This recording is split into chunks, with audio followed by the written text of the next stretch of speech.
पूरे वर्ल्ड में 195 कंट्री हैं, लेकिन इनमें से कुछ ही कंट्री डेमोक्रेटिक कंट्री हैं। इनमें से एक नाम इंडिया का है। इंडिया एक डेमोक्रेटिक कंट्री है। इसका मतलब ऐसा देश जहाँ की जनता सरकार खुद चुनती हो और यह सब कुछ हम चुनाव द्वारा करते हैं। 18 साल से ऊपर के नागरिक चुनाव प्रक्रिया में हिस्सा लेते हैं, चाहे वो किसी भी कास्ट, क्लास या बैकग्राउंड से बिलोंग करते हो। सभी को वोट देने का अधिकार है। आपने देखा होगा जब हम वोट देने जाते हैं एक लंबी सी लाइन लगी मिलती है। उसमें हर कास्ट, अमीर गरीब, ऑफिस वर्कर, टीचर, एक गृहिणी या ऊंची कास्ट, छोटी कास्ट, सब मिलकर एक ही लाइन में लगकर वोट डालते हैं। कोई भी हो, सब 18 प्लस होना चाहिए और सभी के पास वोटर ID कार्ड हो।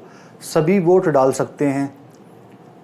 हम लोकतंत्र की सबसे महत्वपूर्ण बात पर चर्चा करते हैं। इक्वलिटी मतलब समानता। चाहे आप किसी भी कास्ट, क्लास या रिलीजन, जेंडर से बिलोंग, आपका एजुकेशन, इकोनॉमिक बैकग्राउंड कैसा भी हो, हर किसी को बराबर अधिकार दिया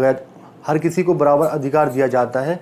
क्या आपको लगता है इंडिया में हर किसी को इक्वलिटी मतलब समान अधिकार दिया जाता है? जब हम वोट की बात करते हैं, सही है, भारत की पूरी जनता को समान वोट देने का अधिकार है। लेकिन जब हम अपने आसपास देखते हैं तो काफ़ी लोगों की ज़िंदगी में अंतर नज़र आता है। रूरल इलाकों में आज भी कास्ट सिस्टम को लेकर आज भी भेदभाव नज़र आता है। हिंदू मुस्लिम भेदभाव आपको नज़र आएगा। भारतीय संविधान में हर एक नागरिक को समानता का अधिकार दिया गया है, लेकिन भारत के लॉ में भेदभाव को लेकर कोई कठिन कानून नहीं बनाया गया। हम देखते हैं सरकारी अस्पताल में आज भी रिश्वत नहीं रोक पाए। पैसा देकर जल्दी ऑपरेशन या ट्रीटमेंट की तारीख लेना, या किसी पावरफुल इंसान बिना लाइन के आता है और अपना इलाज जो सुबह से लेकर शाम तक लाइन में लगे हैं उनसे पहले करवा। जिन लोगों का पॉलिटिक्स से नाता है वो बिना किसी फॉर्मेलिटीज़ के डॉक्टर के केबिन में चले जाते हैं। अब आप यह बताओ, क्या यह भेदभाव नहीं है? एक गरीब कमज़ोर सुबह से लेकर शाम तक लाइन में ही लगा रहता है और पावरफुल लोग अपना इलाज करवा के चले जाते हैं। हम अच्छे से जानते हैं ऐसा करने से डॉक्टर और उसके स्टाफ पर कोई सज़ा नहीं होती। क्या यह भेदभाव नहीं है? भारतीय संविधान असमानताओं को लेकर 3 बात कहता है। इंडियन कानून के अनुसार भारतीय प्रधानमंत्री से लेकर डोमेस्टिक वर्कर तक सभी एक ही बराबर हैं और सब पर एक ही कानून लागू होता है। दूसरी, कास्ट, क्लास, जेंडर, रिलीजन, किसी के साथ भेदभाव नहीं किया जा सकता। तीसरी बात, पब्लिक प्लेस जैसे हॉस्पिटल, स्कूल, बस आदि, इन सभी पर सबका बराबर अधिकार है। बातें भारतीय संविधान में लिखी तो हैं, लेकिन हकीकत कुछ और ही बयां करती है। आज भी कास्ट और क्लास को लेकर गांव वाले इलाकों में काफ़ी हद तक भेदभाव देखा जाता है।